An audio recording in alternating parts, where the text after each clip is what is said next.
On the 15th of November in 1498, in the city of Périgord, a group of pastry makers who described themselves as fabricants de pâtés took an oath before the consuls of the city.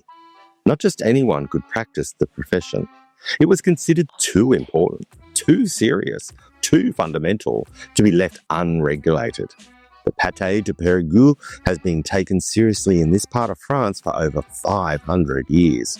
Today, the Tour de France starts here, and we are going to talk about why. This is Fabulously Delicious, the French Food Podcast, and welcome back to the Food Tour de France. I'm your host, Andrew Pryor. Today we're in Périgueux, capital of the Dordogne, capital of the Périgord Blanc, and the city that gives its name to two of the most celebrated preparations in classical French cooking, the pâté and the sauce. Today we are focusing on the pâté. Let's start with what the Pâté de Périgueux actually is, because it has changed considerably over the centuries, and the modern version is specific and well-defined. The Pâté de Périgueux, in its current form, is a terrine made to precise proportions. 57% grain-fed pork from the southwest, 40% foie gras from duck or goose raised in the Périgord, and a minimum of 3% black Périgord truffle, the finest truffle in France, harvested between November and March. Those 3 percentages are not suggestions. They are the standard by which the Confrérie de Pâté de Périgueux judges every entry in its annual competition, and by which any producer who wants to call their product a true Pâté de Périgueux must abide. Below 3%, it becomes a Pâté Périgordin, a different and lesser diet destination. The truffle must be well perfumed, bought at a market. The foie gras must be genuine quality, yellow but not excessively so, firm enough to spring back when pressed, rich enough to give its fat and its flavour to the whole terrine. The best examples are made in the heart of winter, January and February, when the truffle season is at its peak and the pigs have just been slaughtered. Timing, as with so much in French food, is everything. The result is something savoury, extraordinarily aromatic, and completely specific to this corner of France. The truffle perfumes the fat of the foie gras and the pork. The fat carries those aromas through the whole terrine.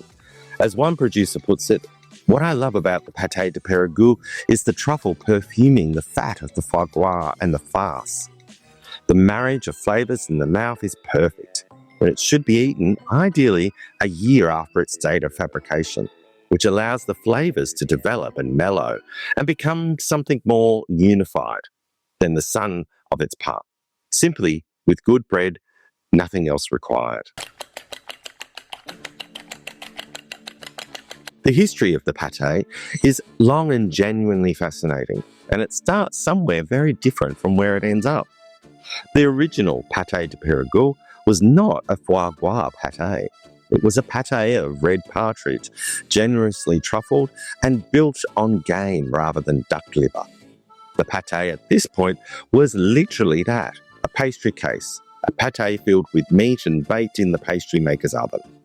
In the Middle Ages, the word pâté referred to the container as much as the content.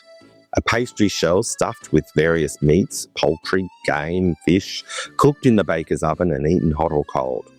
One of the oldest pastry makers mentioned in the archives of the Périgord is a woman called Marie Roulet, who practiced her art near the cemetery of the Place de Gras at the beginning of the 15th century. The patisseries, fabricants, de pâté, who took their oath before the Consuls in 1498, were the professional descendants of this tradition. One of the oldest surviving descriptions of a truffled foie gras pâté de Périgord dates from 1750, and the recipe is simplicity and ambition all at the same time.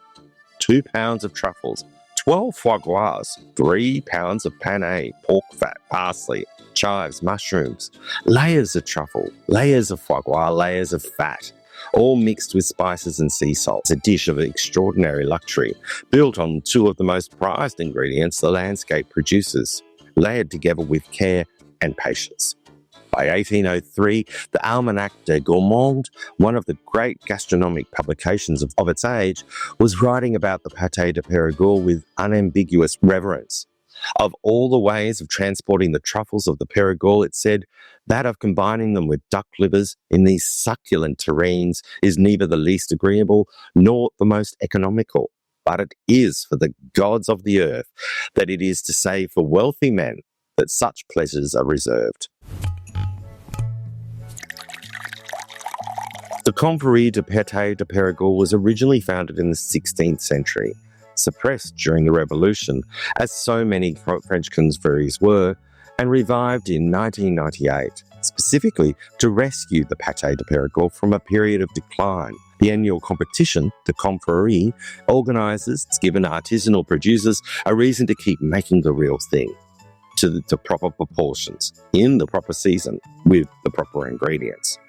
The best examples are still made in croûte, in pastry, which the vice president of the Confrérie describes as being like a birthday cake, elaborate, beautiful, and an occasion. This is Périgueux, a city that has been making serious food since the Middle Ages, a city that takes its pâtés serious enough to have its makers swear an oath before the city authorities. In 1498, a city where black truffle and the foie gras came together centuries ago and has never been separated since. Today the tour leaves here and heads out into the Dordogne.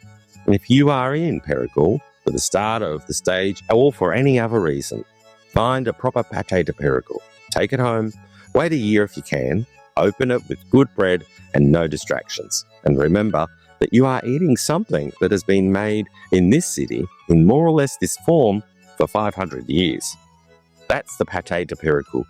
Tomorrow on the Food Tour de France, another stage, another story. So bon appétit et à très bientôt.